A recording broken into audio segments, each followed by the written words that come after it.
नमस्कार दोस्तों, स्वागत है आप सभी का कृष्णा एकेडमी के यूट्यूब चैनल पे। दोस्तों, ये ग्राफ और तालिका का दूसरा वीडियो है। पहला वीडियो हमने बना रखा है, उसमें हमने एकदम बेसिक एक एक पॉइंट को आपको बता रखा है। तो आप अगर उस वीडियो को नहीं देखे हैं तो प्लीज़ उस वीडियो को आप एक बार जरूर देख लीजिए। आज ये ग्राफ तालिका का हमारा दूसरा वीडियो है। टाइप वही है जो हम कल वाले टाइप को यानी पिछले वाले टाइप में देखेंगे, उसी का आज दूसरा वीडियो है। ठीक है, तो चलिए इसको हम सॉल्व करते हैं। और ये जो ग्राफ और तालिका है ना, ये आपका पेट एग्जाम में, लेखपाल एग्जाम में और भी DSSB एग्जाम में और भी अदर सारे एग्जाम में, जैसे SSC बैंक में भी कभी कभी पूछता है, तो ये क्वेश्चन आपसे आते हैं। ठीक है, तो इस चीज़ को आप ध्यान में रखिएगा। और ये बहुत ही ईजी टॉपिक होता है और बहुत ही इंपॉर्टेंट टॉपिक होता है। ईजी के साथ साथ इंपॉर्टेंट टॉपिक होता है। अगर आप पहली बार पढ़ रहे हैं तो शायद आपको समझ में ना आए चीज़ें, लेकिन मेरा काम है कि मेरे पढ़ाने का मकसद ये होता है एकदम बेसिक से, एकदम जीरो लेवल से लेके चलना और एक एक पॉइंट को बताते हुए लेके चलना, कि अगर आपने कभी पढ़ा भी नहीं होगा तो भी आपको ये क्वेश्चन पूरा समझ में आएगा। मैं पूरा प्रयास करूंगा कि आप अगर कभी नहीं भी पढ़े हैं तो आपको ये वीडियो देखते ही आपको ये क्वेश्चन समझ में आ जाए कि हाँ, इस क्वेश्चन को कैसे सॉल्व किया जाता है। तो चलिए हम लोग क्वेश्चन लेते हैं। हमारा क्वेश्चन क्या कह रहा है, निर्देश दिया हुआ है कि एक भवन को बनवाने में कुल 72 लाख रुपए, कितने रुपए, तो 72 लाख रुपए खर्च हुए। विभिन्न मदों पर होने वाला खर्च का ब्यौरा नीचे वृत्त आरेख में दिया हुआ है। ये जो वृत्त आरेख दिया हुआ है इसमें पूरा ब्यौरा दिया हुआ है कि किसमें कितना खर्चा हुआ है, इस्पात पे कितना खर्चा हुआ है, मतलब इस्पात का मतलब क्या है कि वो क्या बोलते हैं, सरिया पे कितना खर्च हुआ है, लकड़ी पे कितना खर्च हुआ है, सीमेंट पे कितना खर्च हुआ है, मजदूरी पे कितना खर्च हुआ है, रेत पे कितना खर्च हुआ है, इन सभी का ब्यौरा दिया हुआ है। इस वृत्त आरेख के आधार पर नीचे दिए गए प्रश्नों का उत्तर दीजिए। तो अब ये क्वेश्चन, इसी के आधार पर हमें जो नीचे दिए क्वेश्चन है उसको हमें सॉल्व करना है। लेकिन उसके पहले हम लोग कुछ चीज़ों को ध्यान में रखते हैं। अगर मान लेते हैं कि ये पूरा वृत्त क्या है, पूरा वृत्त कितने डिग्री का होता है, 360 डिग्री का। कैसे होता है, मान लीजिए कि ये एक लाइन है, ठीक, इस लाइन को काटते हुए एक लाइन ऐसे हम खींच देते हैं। अगर मैं आपसे पूछूं कि ये कितने डिग्री का एंगल है, तो आप बताएंगे सर 90 डिग्री का है। ठीक है, अच्छी बात है, सही भी है। और अब बताइए ये कितने, इन दोनों के बीच के ये कितने दूरी है, तो कैसे सर कहेंगे आप, ये भी 90 डिग्री का है, अच्छी बात है। लेकिन अगर अब मैं पूछूं कि इन दोनों को अगर मिला दिया जाए ऐसे, ठीक, ऐसे अगर मैं मिला दूं और पूछूं कि इनके बीच का एंगल बताओ तो कितना होगा, तो आप कहेंगे सर 90 कितना हो जाएगा, 180 डिग्री। तो मान लीजिए अगर इधर 180 डिग्री है तो इधर भी तो 180 डिग्री होगा, ये भी तो 180 डिग्री होगा टोटल का। तो ये 180 और 180 मिलके कितना हो जाएगा, ये 180 और ये 180 मिलके कितना हो जाएगा, 360 डिग्री हो जाएगा। तो याद रखिएगा कि एक पूरा वृत्त कितने डिग्री का होता है, 360 डिग्री का होता है। तो इस 360 डिग्री को हम क्या लिख सकते हैं, 100% भी लिख सकते हैं, क्योंकि ये 360 डिग्री किसके बराबर है, 100% के बराबर है। तो अगर मान लीजिए हमें प्रतिशत निकालना होगा तो a/100 निकालेंगे, यानी a प्रतिशत निकालना होगा तो 1/100 करेंगे, और a डिग्री निकालना होगा तो क्या करेंगे, a/360 डिग्री करेंगे। इसी चीज को आपको ध्यान रखना है। अब हम चलते हैं अपने पहले क्वेश्चन पे। हमारा पहला क्वेश्चन क्या कह रहा है कि भवन को बनवाने में कुल कितने रुपए की मजदूरी लगी है। तो देखिए ये भवन है, ठीक, अब पूछ रहा है क्या कि भवन को बनवाने में कितने रुपए की मजदूरी लगी है।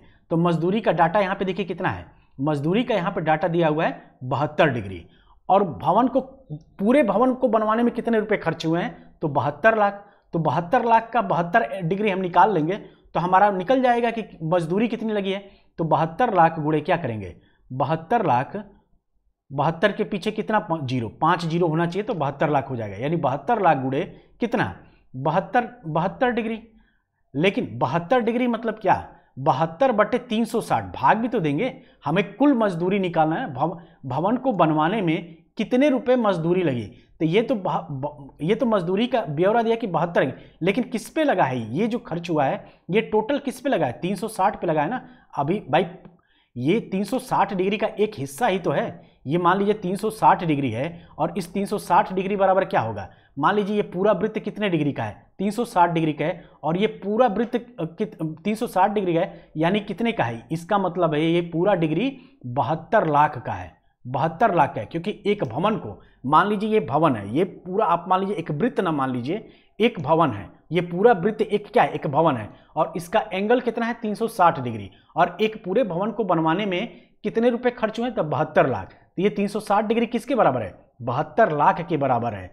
तो हम क्या करेंगे, 72 लाख गुणे 72 डिग्री बटे 360 कर देंगे, तो हमारा मजदूरी निकल के आ जाएगा। ठीक, मजदूरी जैसे मान लीजिए कि अभी मैं आपसे पूछ दूं कि यहाँ पे रुपए में दिया हुआ है, यहाँ पे रुपए में दिया हो इसलिए हम लोग रुपए में वैल्यू निकालेंगे, लेकिन यहीं पे अगर प्रतिशत में दिया होता कि प्रतिशत में वैल्यू निकालिए तो हम क्या करते, 72 लाख गुणे 72 बटे क्या करते, 72 बटे 100 कर देते। ठीक, उसके बाद से हम लोग इसका मान निकालते। लेकिन हमें क्या पूछ रहा है, हमें दिया हुआ है मजदूरी में, मजदूरी रुपए में पूछ रहा है, तो हम रुपए में ही इसको निकालेंगे।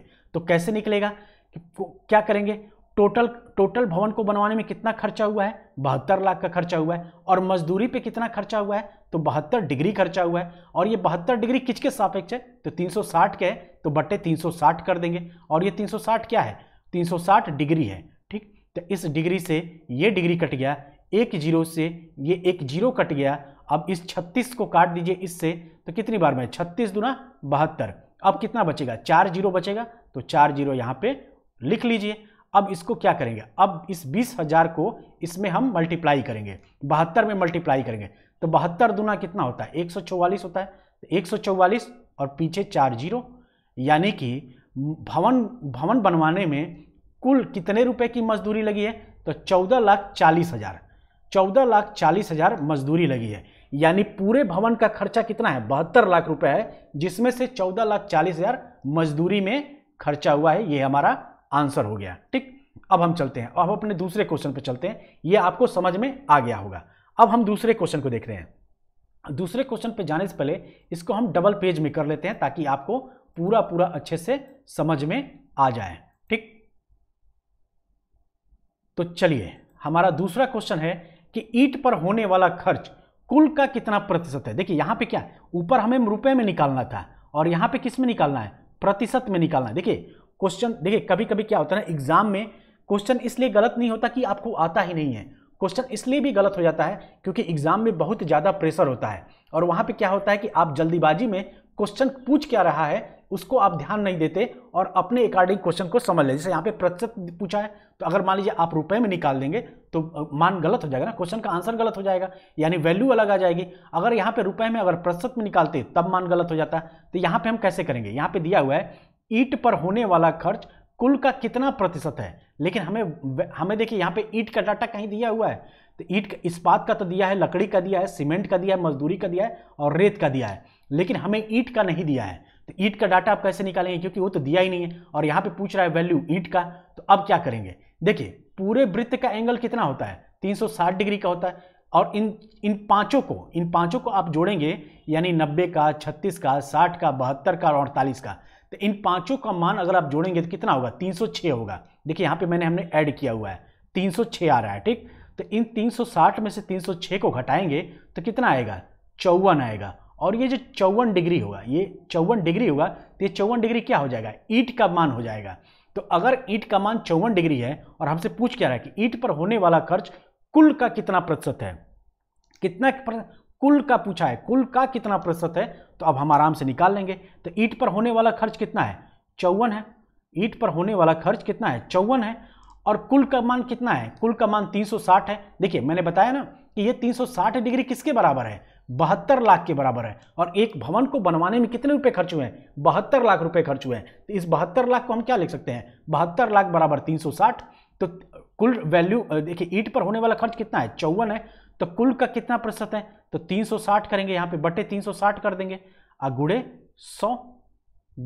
100। अब इसको क्या करेंगे, अब इस एक जीरो से ये एक जीरो कट गया, अब इस 36 को और 54 को काटिए, तो कितनी बार 9 से कटेगा, 9 छाक 54 और 9 चौको 36। अब इस 4 को काटिए, 4 को 2 से काटिए, 2 दूना 4 और 2 तिहाई 6, फिर इस 2 को इस 10 से काटिए, कितनी बार में जाएगा, 5 बार में जाएगा, 2 पच्चे 10। अब इस 5 का और 3 का मल्टीप्लाई करेंगे तो कितना आएगा, 15 आएगा, और प्रतिशत निकालना है, तभी तो प्रतिशत निकालने के लिए हम 100 से गुणा करते हैं, तो कितना हो जाएगा, 15% हो जाएगा। यानी ईंट पर होने वाला खर्च कुल का कितना प्रतिशत है, तो 15% है। आई होप आप इस चीज को समझ गए होंगे।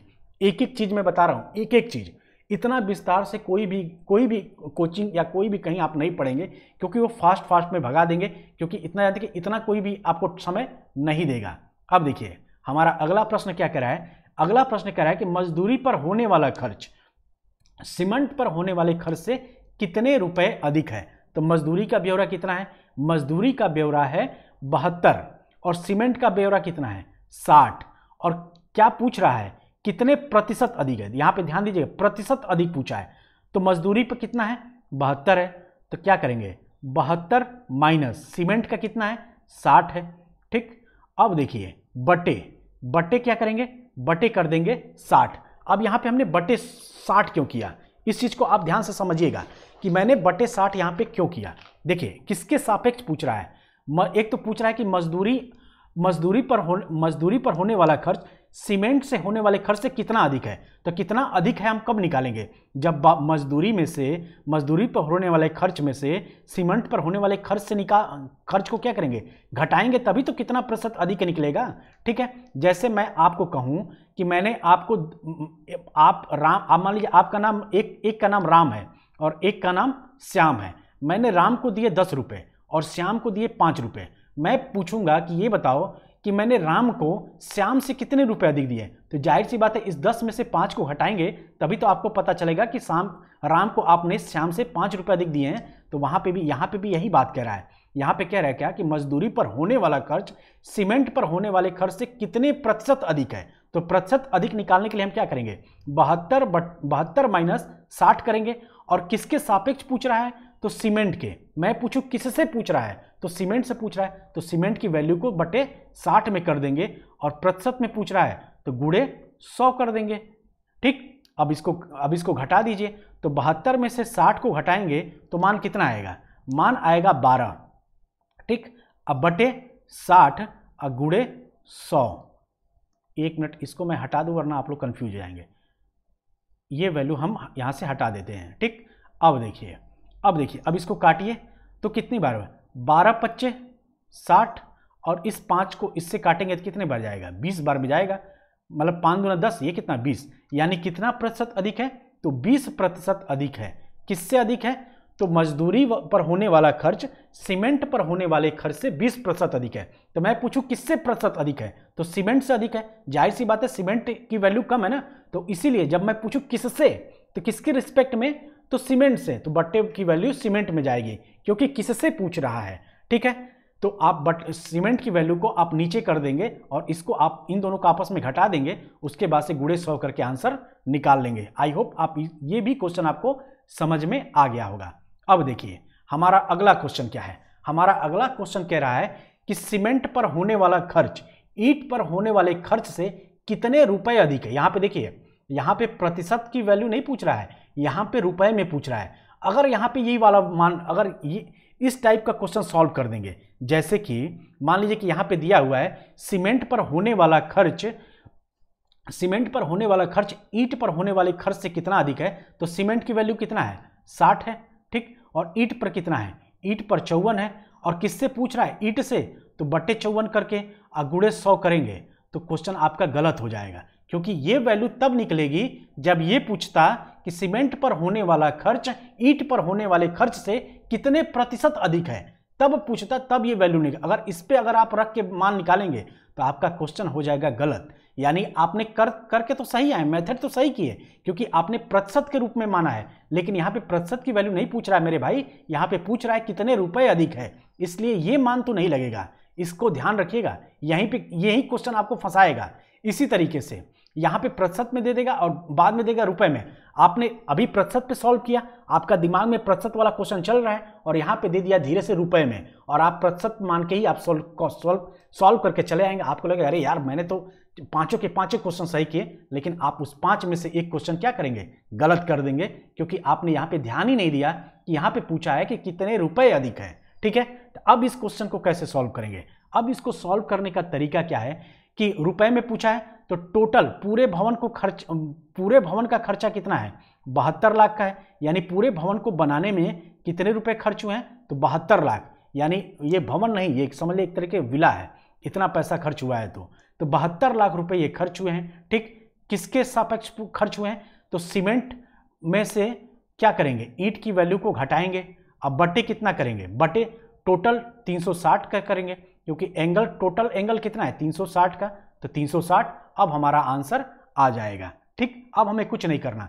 अब इस 60 में से 54 को घटाएंगे तो कितना आएगा, इस 60 में से 54 को घटाएंगे तो यहाँ पे क्या हो जाएगा, यहाँ पे हो जाएगा 72 लाख गुणे 60, मतलब अरे सॉरी 6 बचेगा ना, 60 में से 54 घटाएंगे कितना बचेगा, 6 बटे 360। ठीक, अब इस 6 से काटिए, 6 के 36, और इस 0 से ये एक 0 कट गया। अब इसको काटिए तो कितनी बार में जाएगा, 6 करने 6 और 6 दूना 12, यानी कितनी बार, यहाँ पे कितना आ गया, यहाँ पे 12 आ गया, और ये वैल्यू कितना बचा, इसके पीछे कितने जीरो बचे, 4 जीरो। इस 4 जीरो को आप यहाँ पे नोट कर दीजिए, यानी आंसर कितना आएगा, इकाई, दहाई, सैकड़ा, हजार, 10,000, लाख।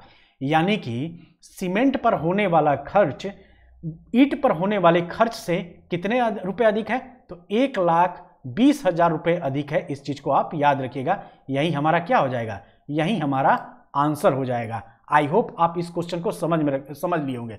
देखिए दोस्तों, ध्यान से पढ़िएगा, मैंने अभी बताया ना कि क्वेश्चन आपको एग्जाम में इसलिए गलत नहीं होते कि आपको आता नहीं था, आपने क्वेश्चन सही करके ही आया था, लेकिन आपको क्वेश्चन पढ़ने में वहां पे एग्जाम में इतना प्रेशर होता है ना कि, और फटाफट टाइम निकलता जाता है, क्योंकि आपको कुछ ही सेकंड मिलते हैं एक क्वेश्चन को सॉल्व करने में, तो उसका प्रेशर इतना ज़्यादा होता है कि आप ये देखना भूल जाते हैं कि पूछ क्या रहा है, पूछ कुछ और रहा है, वैल्यू कुछ और का निकाल के चले जाते हैं। आपको लगता है कि हम क्वेश्चन में सही कर दिए और आपसे क्वेश्चन गलत हो जाता है, तो इस सावधानी को बरतना है। ठीक है, अब देखिए हमारा अगला क्वेश्चन क्या कह रहा है कि ईंट पर होने वाला खर्च और इस्पात पर होने वाले खर्च का अनुपात बताइए। अब ईंट की वैल्यू कितनी है, ईंट पर होने वाला खर्च कितना है, 54 है।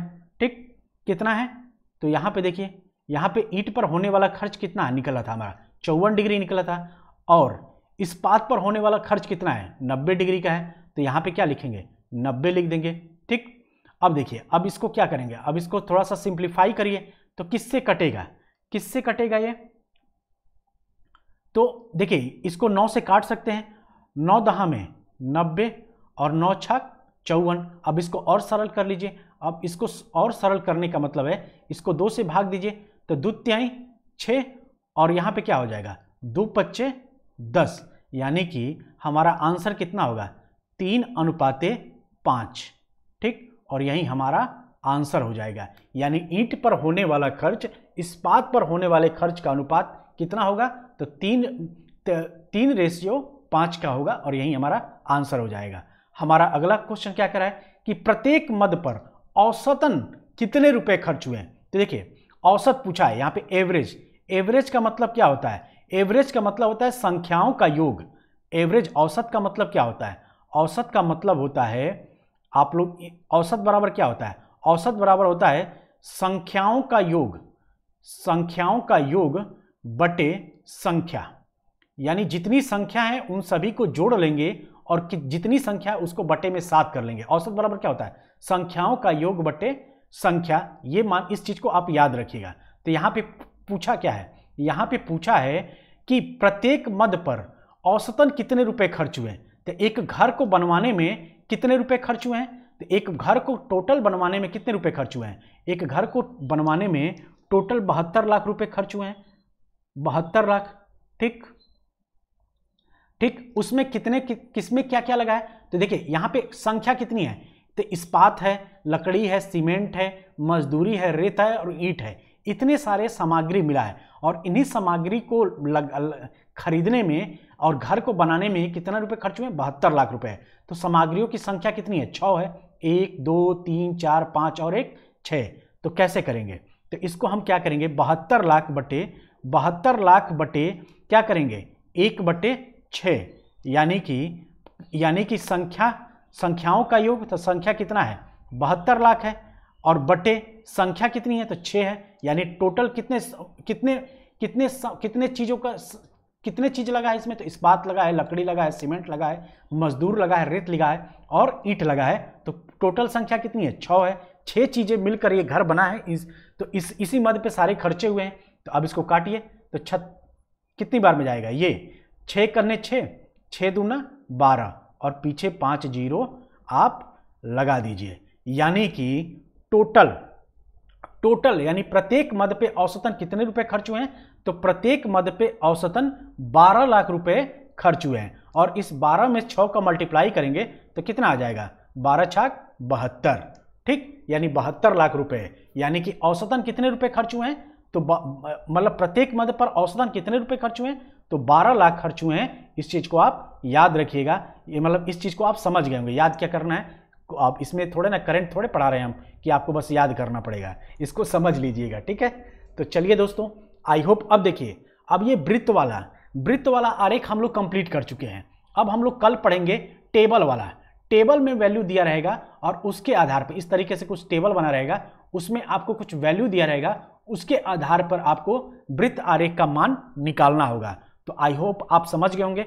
इस पे आप और ज्यादा से ज्यादा क्वेश्चन प्रैक्टिस करिएगा किसी भी प्रैक्टिस बुक को खरीद के, ठीक है दोस्तों। मेरा काम है सिर्फ समझाना, ठीक। आपका काम अब है कि इसी टाइप के क्वेश्चन को और से ज्यादा सॉल्व करना, ताकि आपको एक अच्छी खासी क्लियरिटी बन सके इसमें। तो चलिए दोस्तों, मिलते हैं अब अगली क्लास में। अगली क्लास में हम लोग पढ़ेंगे टेबल से संबंधित ग्राफ का क्वेश्चन, हम लोग ग्राफ और तालिका का क्वेश्चन सॉल्व करेंगे। तो बहुत बहुत धन्यवाद आप सभी का।